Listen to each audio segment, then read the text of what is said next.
भारत भर में छठ महापर्व की तैयारियां शुरू हो गई हैं। इस समय मैं दिल्ली के यमुना घाट में हूं और हमारे साथ बातचीत करने के लिए हैं आशीष पांडे, छठ पूजा समिति से। तो सर, यहाँ मैं पीछे देख सकता हूं कि कृत्रिम घाट बनाया हुआ है। क्या जरूरत पड़ गई? यमुना भी है पर तब भी कृत्रिम घाट बनाना पड़ रहा है। ये दुर्भाग्य है, ये सौभाग्य नहीं है। दुर्भाग्य इसलिए है कि ये प्रकृति की पूजा है और जमुना के किनारे मुझे कृत्रिम घाट बनाना पड़ रहा है।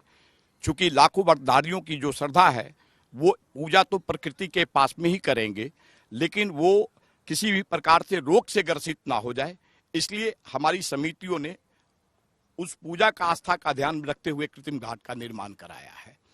तो ये दुर्भाग्य है हमारा कि जमुना के किनारे होते हुए और मैं कृत्रिम घाट पे हैं। कहते हैं ना, सारा समुंदर मेरे पास है, एक बूंद पानी मेरी प्यास है। आज यही स्थिति क्या कहता है इस पूजा को लेकर के हम कह सकते हैं कि पूरी जमुना के करीब हम हैं, लेकिन फिर भी उससे बहुत दूर हैं। कितने साल से आप यहाँ पर पूजा करवा रहे हैं सर, जो आपकी समिति है? और पहले आप यमुना में करवाते थे और अब यहाँ शिफ्ट होना पड़ गया, कैसे?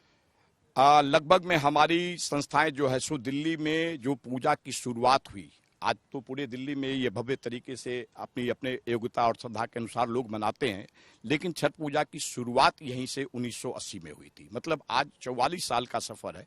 44 साल पहले भी जमुना की स्थिति यही थी और आज भी स्थिति यही है। 2-3 सालों से मतलब तमाम लोग एनजीटी को आगे लेकर के, एनजीटी को आगे करके, और उन्होंने जमुना सफाई कराने की बजाय यहाँ छठ पूजा मनाने पे ही प्रतिबंध लगा दिया। मतलब हम ऐसे कह सकते हैं कि अगर प्रशासन कानून व्यवस्था चोरी रोक नहीं पाया तो हमने घोषणा कर दी कि आपको घर से कहीं जाने की जरूरत नहीं है। तो आज यही स्थिति है कि आप बजाय जमुना को सफाई करने की, आपने उसमें प्रतिबंध लगा करके अपने सांस्कृतिक धरोहर को सफाई करने की बहाने खास छठ पूजा को ही लेकर के जमुना जी के प्रति आप क्या कहता है सफाई का ध्यान रखते तो आज मुझे ये कृत्रिम घाट बनाने की जरूरत नहीं होती। आप कब से तैयारियां शुरू कर देते हैं और थोड़ा आप समझाइए सर, क्या क्या तैयारियां हैं इस साल जो की हैं घाट? देखिए, हम लोग की संस्था कम से कम, आज हमारे ये मित्र हैं, आप संस्था के सचिव हैं, लगभग में 1.5 महीने 2 महीने पहले हमारे जनरल सेक्रेटरी जी प्रशासनिक तौर पे लेटर लिखना तमाम डिपार्टमेंट को, पीडब्ल्यूडी, क्योंकि इसमें कई डिपार्टमेंट है, पीडब्ल्यूडी, एमसीडी, दिल्ली सरकार, केंद्र सरकार, क्योंकि ये मिली जुली लैंड है, कहीं डीडीए, कहीं पीडब्ल्यूडी, कहीं एमसीडी, तो ये तमाम लोगों के साथ में मतलब जो सो हम लोगों का पत्र व्यवहार शुरू हो जाता है और कायदे से तैयारी हमारी 1.5 महीने पहले से हो जाती है। हमारी संस्था की ओर से मतलब जो है सो एक पूजा के लिए स्थल का निर्माण जो आप देख रहे हैं कृत्रिम घाट के रूप में, एक सांस्कृतिक कार्यक्रम, पूरी रात हमारी छठ पूजा भजन संध्या चलती है। मतलब लाखों व्रतधारी वहाँ पे विश्राम भी करते हैं और छठ पूजा के गीत का आनंद भी लेते हैं। सेम इसी प्रकार से हमारी पूजा समिति जो सो भंडारे का भी आयोजन कराती है, जो यहाँ से पीछे है। मतलब चूंकि यहाँ पे गैदरिंग जो होती है ना, 1,00,000, 1.5 लाख 2 लाख लोगों की गैदरिंग होती है। रात में जो कम से कम विश्राम करते होंगे लोग, हमारे ख्याल से 50,000 से ऊपर के लोग विश्राम करते होंगे।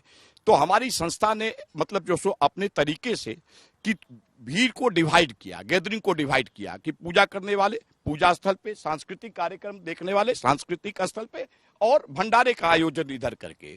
तो हम लोग को थोड़ी चुनौतीपूर्ण कार्य तो होता है, लेकिन छठी मैया की महिमा है कि आज तक किसी भी प्रकार की अप्रिय घटना नहीं घटी, क्योंकि यहाँ सीसीटीवी कैमरे का भी प्रोविजन होता है, दिल्ली पुलिस का भी बहुत सहयोग होता है। हम दौरा के पवित्रता को बनाए रखते हुए और मेटल डिटेक्टर से गुजरते हुए कि कोई अवांछित व्यक्ति या किसी भी प्रकार की दुर्घटना न घट जाए, मतलब उसका भी विशेष ध्यान रखते हुए और पूजा को हम लोग करते हैं और कराते हैं।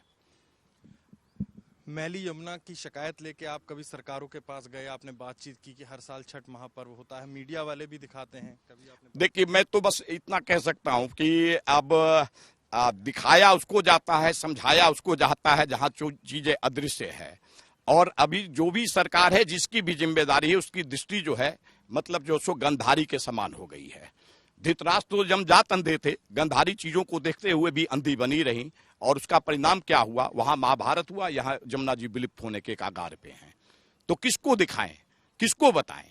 ये ऐसी समस्या नहीं है कि मतलब जो है हमको दिखाना पड़े और बताना पड़े। और अगर ऐसी अंधी बहरी लूल्ही सरकार है जिसको हमें दिखाना पड़ रहा है या आवाज देकर के जगाना पड़ रहा है, तो फिर तो हम कह नहीं सकते हैं कि ईश्वर ही मालिक है ऐसे सरकार की। तो मेरे पीछे आप देख सकते हैं कि टेंट लगाकर और कृत्रिम घाट तैयार कर कर छठ पूजा की जो तैयारियां हैं यहाँ दिल्ली के यमुना घाट पर पूरी हो गई हैं।